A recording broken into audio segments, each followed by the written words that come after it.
আসসালামু আলাইকুম প্রিয় দর্শক,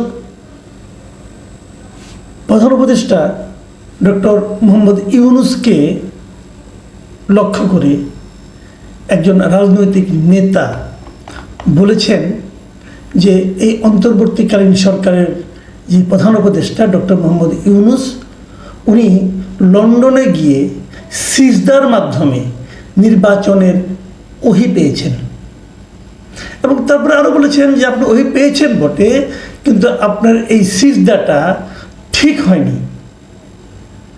আপনাকে ওইখানে সিজদা না দিয়ে সিজদা দিতে হতো বাংলাদেশের জনগণের প্রতি, কারণ জনগণ আপনাকে বসিয়েছে। কে বলেছে? একজন রাজনৈতিক নেতা বলেছে, সুপরিচিত রাজনৈতিক নেতা। এখন প্রশ্ন হলো, এই রাজনৈতিক নেতাটা কে, কোন দলের? নামটা বলি, উনি এনসিপির একজন নেতা। আমি জানি এনসিপির নামটা শুনে অনেকে হয়তো বিস্মিত হবেন, ভাববেন আরে এনসিপি তো ডক্টর ইউনূসেরই দল, তাহলে এনসিপির একজন নেতা এই কথা বলে কেন? এবং এই কিন্তু এনসিপির ছোটোখাটো কোনো নেতা না। এনসিপির যিনি মুখ্য সমন্বয়ক মিস্টার নাসিরউদ্দিন পাটোয়ারি, তিনি এই কথা বলেছেন। এখন এই কথাটা বলা ঠিক কি বেঠিক, এটা নিয়ে আজকে আমি একটু কথা বলতে চাই। এবং কেবল এনসিপির নেতা এই নাসিরউদ্দিন পাটোয়ারিও নয়, এনসিপির আরও একজন নেতা হাসনাত আবদুল্লাহ, তিনিও কিন্তু এই একই কথা বলেছেন। তিনিও বলেছেন যে গণ অভ্যুত্থানের পর রাষ্ট্রপ্রধান হওয়া ব্যক্তি লন্ডনে গিয়ে সিজদা দিয়েছেন। এবং তিনি আরও বলেছেন, পৃথিবীর ইতিহাসে এমন নজির নেই যে একজন অন্তর্বর্তী সরকার প্রধান একটি রাজনৈতিক দলের ভারপ্রাপ্ত চেয়ারম্যানের সঙ্গে বসে যৌথ সংবাদ সম্মেলন করেছেন। এটা হাসনাত আবদুল্লাহ বলেছেন। আচ্ছা, আমি যদি দুটো কথা নিয়ে আলোচনা করি, হাসনাত আবদুল্লাহ এবং নাসিরউদ্দিন পাটোয়ারি, আমরা তো ওনাদের অনেক সমালোচনা করি, বলি যে আপনার কিংস পার্টি, বলি তারা নানা রকম, তাদের নিয়ে নানা রকম বদনাম হচ্ছে। অনেকে বলছেন চাঁদাবাজি করে, অনেকে বলছেন যে সরকারি প্রোটেকশন পেয়ে বিভিন্ন জায়গায় যায়। এগুলো তাদের বিরুদ্ধে সমালোচনা অনেক পুরনো, আমি অনেকবার করেছি। কিন্তু এবার যে ঘটনাটা ঘটল, এই যে কথাটা ওনারা বলেছেন, এই দুজন নেতার কথাই বলি, ভুল বলেছেন। আমি কিন্তু মনে করি ওনারা ভুল বলেন নাই। এতদিন ওনারা যে কাজগুলো করেছেন সেগুলো ভুল করেছেন। এতদিন তারা ডক্টর ইউনূস গভর্নমেন্টকে প্রায় সকল ক্ষেত্রে এক ধরনের ব্ল্যাঙ্ক চেক দিয়েছেন, কিন্তু এখন আর দিচ্ছেন না। কেন দিচ্ছেন না সেটা অন্য হিসাব, সেই হিসাব নিয়ে আরেকদিন কথা বলবো। আমি বরং এই যে তাদের মন্তব্যগুলো নিয়ে একটু কথা বলতে চাই। সেটা হলো, এই যে বলেছেন একজন সরকার প্রধান একজন রাজনৈতিক দলের ভারপ্রাপ্ত চেয়ারম্যানের সঙ্গে বসে যৌথ সংবাদ সম্মেলন করেছেন, এটা নজিরবিহীন। কথাটা কিন্তু মিথ্যা নয়। হ্যাঁ, তারেক রহমান অবশ্যই বড় নেতা, কিন্তু ওনার সঙ্গে যে ডক্টর ইউনূসকে দেখা করতে হবে কেন? এটা বেসিক। দেখেন, তারেক রহমান তো আমারও নেতা, আমি হয়তো যারা বিএনপি করেন সবারই নেতা, এই দেশের নেতা উনি, কোনো সন্দেহ নেই এতে। কিন্তু ক্ষমতায় তো আমরা তারেক রহমানকে বসাইনি, আমরা ক্ষমতায় বসেছি ডক্টর ইউনূসকে। তো ডক্টর ইউনূস তো ওনার ওইটা রাখবেন। উনি কি বাংলাদেশে থাকতে কখনো কোনো রাজনৈতিক দলের অফিসে যান, যে কথা বলেন? যদি এরকম হতো যে উনি সবার সঙ্গে দেখা করেন, যে কথা বলেন, আমি এটাকে মেনে নিতে পারতাম। হ্যাঁ, ঠিক আছে, ওনার তো এটা টাইপ, উনি এরকম করেন, সবার সঙ্গে একটা আন্তরিক ভঙ্গিতে কথা বলেন, তাতে বলেন না। তো ওখানে যে, এবং আরও বড় কথা, এই মিটিংটা কিন্তু অনুষ্ঠিত হয়েছে ডক্টর ইউনূসের আগ্রহে, এবং ডক্টর ইউনূসের পক্ষ থেকে, সরকারের পক্ষ থেকে মিটিংটার কথা প্রথম বিএনপিকে বলা হয়েছিল। তারপরে মিটিংয়ের মধ্যে কি হয়েছে না হয়েছে সেটা অন্য আলাপ। এবং আমি নিজেও বলেছি যে এই মিটিংয়ে আসলে সরকারের অন্য একটা উদ্দেশ্য ছিল। সেই উদ্দেশ্যটা কী সেটা আমি তখন বলেছি, তখন মনে হয়েছিল বলেছি। পরে দেখা গেছে সে যা বলেছিলাম তার পুরোটা সত্য হয়নি, সেখানে আমার প্রিডিকশন ভুল হয়েছে। হতেই পারে, আমি তো মানুষের ভাই, আমি তো জ্যোতিষ না, তাই না? আমি যেরকম ভেবেছি সেরকম বলেছি, আমার কথা যুক্তি দিয়ে বলেছি। কিন্তু প্রশ্নটা হলো, এরকম হয় কি না? এটা ঠিক হয়নি। যদি এমন হতো ডক্টর ইউনূস তারেক রহমানকে বলতেন যে আপনি দেশে আসেন, আপনার সঙ্গে একটা মিটিং করবো, তাহলে সেটা হতো সবচেয়ে শোভন, সবচেয়ে ভালো, যেটা নিয়ে অন্য অন্য পলিটিক্যাল পার্টির জন্য করে থাকেন। কিন্তু এখানে তা হয়নি। এটা দিক দিয়ে ঠিক আছে। আচ্ছা, এবার আসার আরেকটা কথা বলি, যে আমাদের নাসিরউদ্দিন পাটোয়ারি কি বলেছেন, পাটোয়ারি কথাটা একটু শুনি আমরা।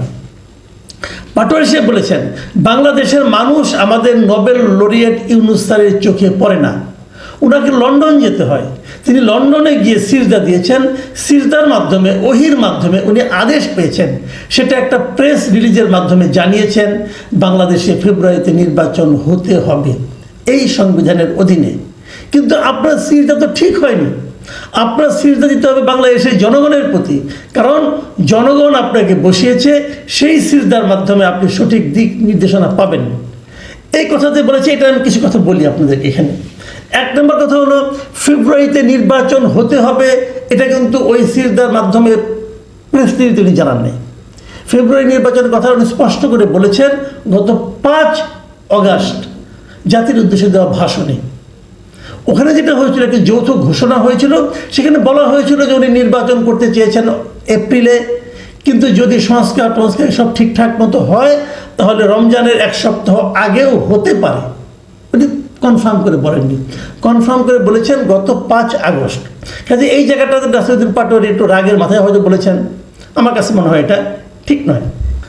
এখন আসেন আরেকটা পয়েন্টে বলি। উনি বলেছেন সিজদা দিতে হবে বাংলাদেশের জনগণের প্রতি, কারণ জনগণ আপনাকে বসিয়েছে।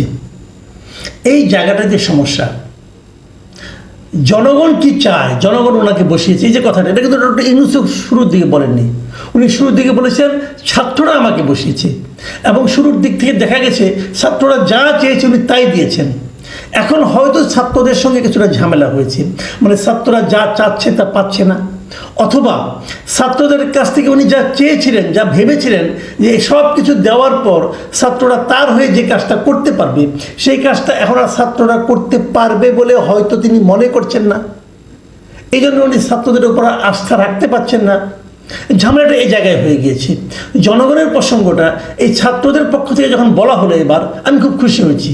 হ্যাঁ, বাংলাদেশের জনগণকে গুরুত্ব দিতে হবে, বিদেশকে না। আমি কিন্তু শুরুর থেকেই একটা কথা বলছিলাম যে বিদেশি লোক এনে আপনারা কিন্তু এখানে সংস্কার করার চেষ্টা করেন না। এবং ডক্টর ইউনূস কী করেছেন, শুরুর থেকেই বিভিন্ন পোস্টে উনি বিদেশি লোক নিয়ে আসছেন। বিদেশে মানে যারা বিদেশে থাকেন, মানে দ্বৈত নাগরিক, বাংলাদেশে জন্ম কিন্তু এক পর্যায়ে বাংলাদেশ ছেড়ে ওরা বাইরে চলে গেছেন। কেন চলে গেছেন? কেন চলে গেছেন? ওই দেশকে সেবা করার জন্য গেছেন, আর কিছু না। কারণ যদি সেবা না করে বাংলাদেশকে উন্নত করার জন্য, বাংলাদেশে বৈদেশিক মুদ্রা পাঠানোর জন্য যেতেন, তাহলে ওখানে যেয়ে তারা ওখানকার নাগরিকত্ব নিতেন না। ওখানকার নাগরিকত্ব নেওয়ার মানে উনি আসলে ওই দেশেরও নাগরিক, এই দেশের নাগরিক, মানে 2 নৌকা পা ওনার। যখন দেখবেন যে নৌকা ফুটা, ওই নৌকা থেকে পাটা তুলে আরেক নৌকা পা রাখবেন। যখন দেখবেন যে নৌকাটা ওনার জন্য বিপজ্জনক, অন্য নৌকায় চলে যাবেন। এই যে সুবিধাবাদী ক্যারেক্টার, এই ধরনের লোককে এনে উনি ওনার উপদেষ্টা, ওনার পরামর্শক, এবং সবচেয়ে বড় যে দাবিটা স্টুডেন্টদের সংস্কার, সেই সংস্কার কমিশনের মাথায় এই লোকগুলিকে বসিয়েছেন। এই প্রত্যেকটা লোক আমার বিবেচনায় সুবিধাবাদী। যে লোক নিজের দেশ ছেড়ে অন্য দেশে চলে যায়, যে ওই দেশের নাগরিকত্ব নেয়, সে লোককে আমি সুবিধাবাদী মনে করি। ভাই, আপনারা যে যাই বলেন, আমি মনে করি। দেখেন, শেখ হাসিনার আত্মীয়রা যারা দেশ ছেড়ে পালাইছে, আওয়ামী লীগের মন্ত্রীরা যারা দেশ ছেড়ে পালাইছে, সব সুবিধাবাদী। কারণ সবারই কিন্তু বিদেশের নাগরিকত্ব আছে, অথবা তার স্ত্রীর নাগরিকত্ব আছে। স্ত্রীর নাগরিকত্ব নিয়ে সে ওখানে বসবাস করছে। তাদের কিন্তু এই দেশে না আসলে কোনো অসুবিধা হবে না। আমরা এরকম লোক চাই না। আমরা এমন লোক চাই যে সংগ্রামে বলেন, আনন্দে বলেন, বেদনায় বলেন, শাস্তি পাওয়ার ক্ষেত্রে বলেন, দেশেই থাকবে। আমরা এরকম লোক চাই। উনি বিদেশে যে সিজদা দিয়েছেন, এক্ষেত্রেও দিয়েছেন, ও ক্ষেত্রেও দিয়েছেন। এই যে বিষয়গুলো নাসিরউদ্দিন পাটোয়ারিরা এখন বলছেন, আমার কাছে মনে হচ্ছে যে ওনারা এতদিনে লাইনে আসতেছেন।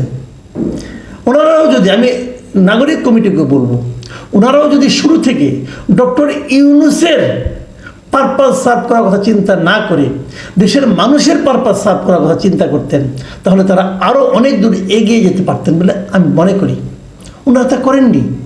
ওনারা ভেবেছেন আমাদের মাথার উপরে ইউনূস আছে, আবার আর কী লাগে, কারণ আমরাই ওনার এমপ্লয়ার, আমরা যা চাবো তাই পাবো। পেয়েছেন, অনেকবার পেয়েছেন, এখন আর পাচ্ছেন না। কারণ ডক্টর ইউনূসেরও নিজের একটা হিসাব আছে। বিএনপির যেমন হিসাব আছে, এনসিপির যেমন হিসাব আছে, ইউনূস সাহেবের একটা হিসাব আছে। সেই হিসাবে এনসিপি এখন সৎ সন্তানের ভূমিকায় চলে এসেছে। কিন্তু এই সৎ সন্তান এখানে আপন সন্তানের দিকে উনি ঝুঁকবেন, এটাই তো স্বাভাবিক হচ্ছে ওইটা। এখন ভাই মন খারাপ করে কোনো লাভ নাই। তবে আমি মনে করি এখনও সময় আছে, আপনাদের এই যে দাবিগুলো, এই দাবিগুলো কিন্তু ভ্যালিডিটি আছে, আপনারা কিন্তু দাবিগুলো করতেই পারেন, এবং এই দাবিগুলো নিয়ে আপনারা যদি অগ্রসর হন, আমি মনে করি যদি ঠিকঠাক মতো অগ্রসর হন এবং ঠিক লোককে নিয়ে অগ্রসর হতে হবে, কিন্তু ওই চোরটাকে নিয়ে গেলে অগ্রসর হবে না। যে জিনিসটা নাকি বলেছেন, হাসনাত আব্দুল্লাহ বলেছেন যে কেউ যদি প্রমাণ করতে পারে আমি বা আমার সহযোদ্ধারা দুর্নীতি করেছি, আমরা রাজনীতি থেকে সরে দাঁড়াবো, ব্যবসায়ীদের কাছ থেকে টাকা নেওয়ার অভিযোগ সম্পূর্ণ মিথ্যা, এই যে কথাটা বলেছেন না, আমি হাসনাত আব্দুল্লাহকে বলবো ভাই আর একটু কেয়ারফুল হয়ে বলেন। এই কারণে বলেন, আপনি আপনার কথা বলতে পারেন যে আমি করিনি, আমি আমার কথা বলতে পারি আমি করিনি, আমি কিন্তু আমার ভাইয়ের কথা বলতে পারবো না, এবং আমি আমার সন্তানের কথা বলতে পারবো না, আমি জানি না সে কী করেছে। কিন্তু সহযোদ্ধাদের দায়িত্ব নিয়েন না ভাই, নিয়েন না। শুনেন, যদি ব্যবসায়ীদের কাছে চাঁদা নিয়ে থাকেন, কার কাছে নিছেন? ব্যবসায়ীদের কাছ থেকে। ব্যবসায়ীদের চিনেন? ব্যবসায়ীদের চিনেন? এরা মুহূর্তের মধ্যে চোখ উল্টে যায় কিন্তু টাকার জন্য। ধরেন আপনি চাঁদা চেয়েছেন, আপনাকে চাঁদা দিয়েছে, খুব ভালো ভালো সম্পর্ক, যেই বুঝবেন আপনার পাওয়ার লেস হয়ে গেছেন, যেই বুঝবেন আপনার পাওয়ার একটু কমে গেছে, ওই জায়গায় আরেক জায়গায় যে বলে দিবে এই ওদেরকে টাকা দিলাম, হয়তো আপনাকে 10 টাকা দিছে, বলবে ওদের 110 টাকা দিলাম। চিনেন ব্যবসায়ীদের? এরা হলো সেই ব্যবসায়ী যারা নাকি হাসিনাকে বলেছিল তার সঙ্গে জীবনেও আছে, মরণেও আছে, কবরেও যাবে নাকি। তাদের বিরুদ্ধে আপনি কী করতে পারছেন? কিচ্ছু করতে পারেন নাই। বিএনপি বরং তাদের লোক দিয়ে ওই ব্যবসায়ীকে রক্ষা করার জন্য প্রজেক্ট হাতে নিয়েছে, তাও তো ফেরাতে পারেন নাই, ওইটাও তো এক্সপোজ করতে পারেন নাই। বড় কঠিন ভাই রাজনীতি করতে আসছে, রাজনীতির মাঠ বড় কঠিন। তারপরে বলবো আপনার এনার্জেটিক ইয়াং